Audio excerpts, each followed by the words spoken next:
ஈருலக உயர்வு அடைய உன்னத ஆலிமாக்களை உருவாக்கி தலை சிறந்து மிளிர வைத்து தங்களின் உடலாலும் உள்ளத்தாலும் உன்னத குணத்தாலும் கரை சேர்த்து உதவி நின்றீரே உஸ்தாத் அவர்களே.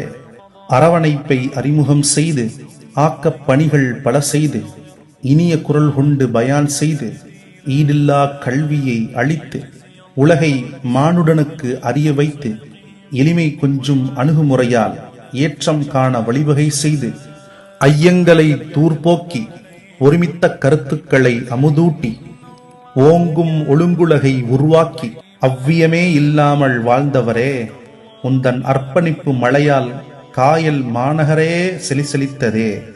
யாம் காயல் மாநகருக்கு கடலை பார்க்க வருவதை விட கல்வி கடலான காஜா ஆலிமே தங்களை பார்க்கல்லவா வருவேன். இனி எங்கிருந்து வரும் அந்த கடலலை? காயப்பட்ட இருதயமாக நான் இருந்தபோது தன்னம்பிக்கை ஊற்றி தன்னலமற்று தலை நிமிர்ந்து நிற்க வேண்டும் என்று சொன்னீர்களே. இருதயம் எத்தனை முறை காயப்பட்டாலும் மனதிற்கு நெருங்கியவர்களை ஒருபோதும் மறக்காது.